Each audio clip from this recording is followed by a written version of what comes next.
Shalom Bapak Ibu dan Saudara-saudara. Puji Tuhan kita boleh bersama-sama menghirup udara yang segar, menikmati kebaikan Tuhan. Marilah kita berdoa sebelum kita membaca dan merenungkan firman Tuhan pada saat ini. Kita berdoa. Terpujilah Engkau ya Tuhan, hari demi hari kami boleh merasakan kasih, kebaikan, pemeliharaan-Mu buat kehidupan kami. Kini saatnya Tuhan kami mau bersaat teduh dan merenungkan firman Tuhan. Kami ingin mengawali hari yang baru ini di dalam terang firman-Mu. Berfirmanlah kepada kami dan biar Engkau menguatkan kami dengan firman Tuhan. Mampukanlah kami ya Tuhan, untuk kami boleh melakukan firman-Mu. Di dalam nama Tuhan kami Yesus Kristus kami berdoa. Amin. Ya Bapak Ibu dan Saudara-saudara, kita akan membaca dan merenungkan bagian firman Tuhan yang diambil dari Mazmur pasal 92 ayat 12 hingga 15. Mazmur 92 ayat 12 hingga 15. Orang benar akan bertunas seperti pohon korma, akan tumbuh subur seperti pohon aras di Libanon. Mereka yang ditanam di bait Tuhan akan bertunas di pelataran Allah kita. Pada masa tua pun mereka masih berbuah, menjadi gemuk dan segar, untuk memberitakan bahwa Tuhan itu benar, bahwa Ia gunung batuku dan tidak ada kecurangan padanya. Bapak Ibu dan Saudara-saudara, seorang tukang kebun mencoba mengadakan penelitian sederhana. Ia menanam dua tanaman yang sama pada lahan yang sama. Yang membedakan hanyalah bagaimana cara dia merawat tanaman tersebut. Tanaman yang pertama disirami secara rutin tiap pagi dan sore. Sedangkan tanaman yang kedua disirami 2 hari sekali. Ketika tanaman itu bertumbuh cukup besar, tiba waktunya untuk menguji kekuatan akar tersebut. Perbedaannya cukup mencolok. Dibutuhkan waktu kurang dari 2 menit untuk mencabut akar dari tanaman yang pertama.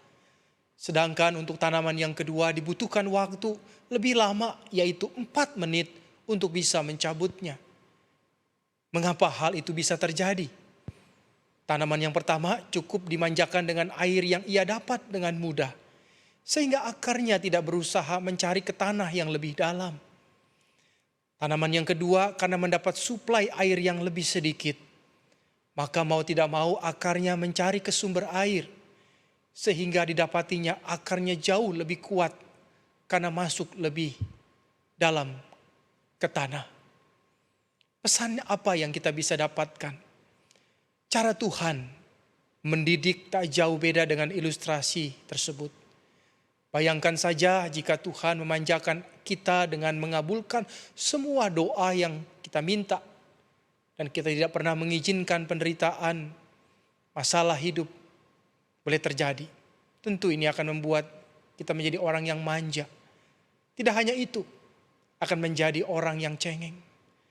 Akibatnya akar iman kita tidak kuat, dan ketika permasalahan terjadi, dengan mudahnya kehidupan kita akan roboh dan tumbang. Tuhan sangat mengasihi kita semua. Itulah sebabnya Dia selalu mendewasakan dan melatih agar iman kita terus semakin kuat. Dia mengizinkan penderitaan dan masalah, tekanan hidup atau keadaan yang tidak menyenangkan, dengan harapan bahwa akar iman kita terus mencari sumber yang sejati.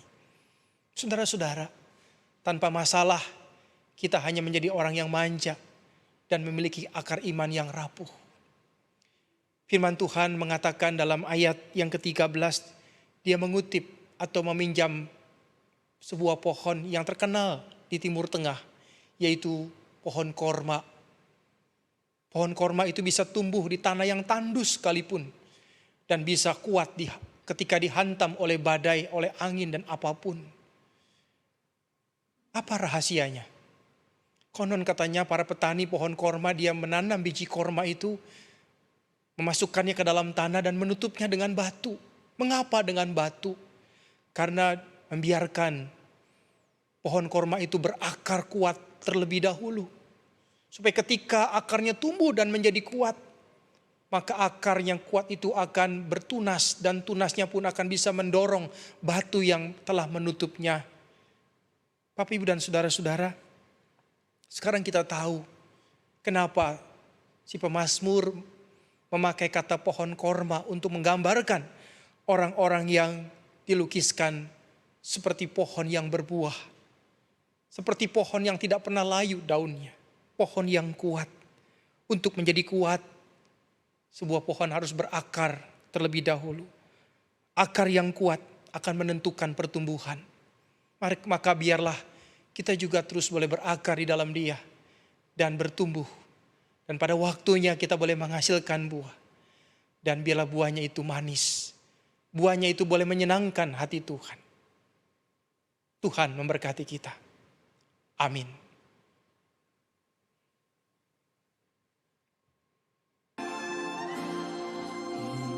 Yang ku renungkan setiap waktu, nyanyian puja dan pengagungan kepadamu.